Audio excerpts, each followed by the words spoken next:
Hey there, the Games Apprentice back with another Evercade video. This week I'm going to be reviewing the terribly titled but very accurate Alwa Awakening / Cathedral. Double the fun or just a big number 2? Let's find out.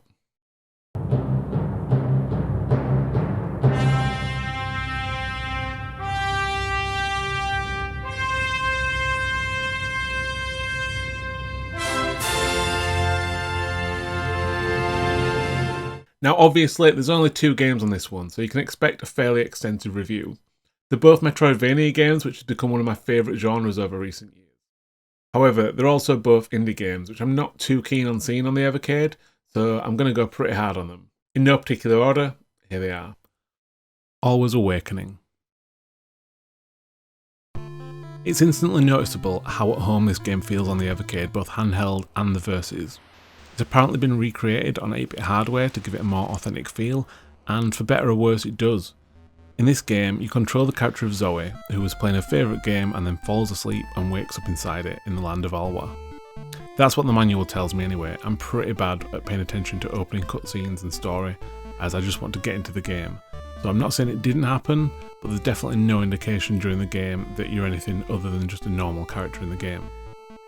Anyway, you need to go and save the world or something, which basically involves you exploring the lands of Alwa to defeat, I want to say, 5 bosses, each one giving you a gemstone that goes into, I don't know, a mountain or a house or something. As usually is the case with games in this genre, you start with a big blank map and have to traverse the world with plenty of false walls and places that you can't reach until you've got a certain item.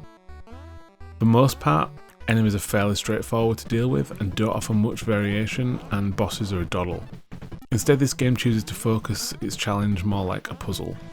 Usually you enter a room and it plays out like a small puzzle level. There's no scrolling, everything you see is on the screen, and you need to figure out a way through using your powers that you pick up over the course of the game and your platforming skills. It's certainly one of the easier Metroidvania games I've played, but honestly, after playing Cathedral, that was a welcome change of pace. More on that later. I love the music throughout the game. It's a great 8-bit soundtrack that captures the tone of each area perfectly.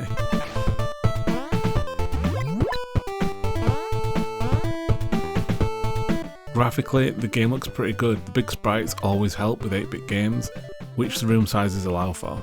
I mentioned earlier that this was built on 8-bit hardware for better or for worse, and the worst is that horrible sprite flicker that plagued so many NES games.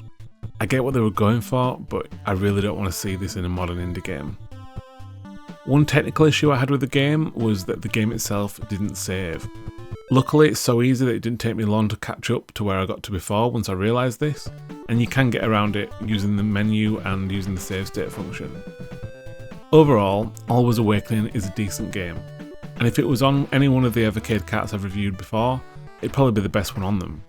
Still, I said I wasn't going to go easy on it, and I'm not. There's nothing special about it at all. If you played any other Metroidvania game, you're not going to be impressed. Sure, the 8-bit style's charming, but the Evercade is full of 8-bit style. The combat is boring, you literally just swing your staff or eventually fire a single projectile. Some Metroidvania games I'll be thinking about when I'm away from them, wondering how I can get past a certain area or where to go next. This one I didn't think about between sessions, and to be honest, I'll probably never think about it again.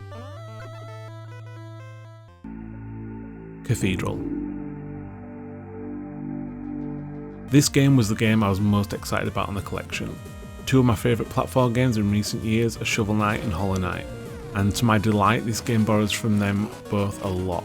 In fact, this game pays homage to plenty of retro games, from coins around a secret door from Mario World, to fortune tellers from The Legend of Zelda. There's plenty of nods to look out for. Like the previous game, you've woken up somewhere and don't know how you got there. You see why I don't bother paying attention to stories in games? Similarly, there's also a big object, this time a door, that requires a bunch of stones to open, which you need to obtain by traversing the world. Hardly original, it is what it is. Like Shovel Knight or DuckTales if you prefer, as well as a jump and a sword swing, you've got a downward attack that can be used to bounce. Not quite as bouncy as the aforementioned games, but it has its uses and is always a fun mechanic in these sort of games. Cathedral continually broke me as a person. I wanted to just create a video slagging it off as a Hollow Knight wannabe with the difficulty but without the substance, but something about it just made me want to keep coming back. There's nothing unfair about it. Cathedral just often asks for patience and perfection, and if you don't adhere to that, it'll punish you. Unfortunately for Cathedral, it made one fatal error, and it decided to go down the pretentious route of, unlike most other Evercade games, not enabling save states. I don't see any reason why it couldn't have save states, but someone made the decision not to include it. Presumably to make sure that only those worthy could see the end credits. Here's the problem with that. This is the Evercade, not a modern console with cloud saves. It doesn't even support multiple saves on this game. Anyone who grew up without cloud saves will have experienced the horror of save game corruption. It happened to me 3 times in my life. The first was 4 years into a career of Championship Manager 2. The second was a final boss in Final Fantasy VII. Horrifying. The third time was playing fucking Cathedral. That's right, roughly 20 grueling hours into this game and my save game corrupted to the point where trying to load it restarted my Evercade versus and it won't load on my Evercade either. Not good. This is the toughest review score I've had to come up with. If it was just based purely on the games, then I'd probably be looking at about an 8.5 or a 9 because Cathedral and Alwa's Awakening are clearly 2 of the best games on the Evercade. However, there's more to it than that. There's the technical issues, and the technical issues have just soured me on it so much that I'm not even going to give it a score. I'm just going to recommend that if you want to play Alwa's Awakening and you want to play Cathedral, play them on something that's got cloud saves, play them on another platform. Don't get them for your Evercade. This one's purely just for the collectors. So that's it. I'm the Games Apprentice. Thanks for watching. Please like the video and don't forget to click subscribe so you don't miss out on future Evercade videos. And I'll catch you next time.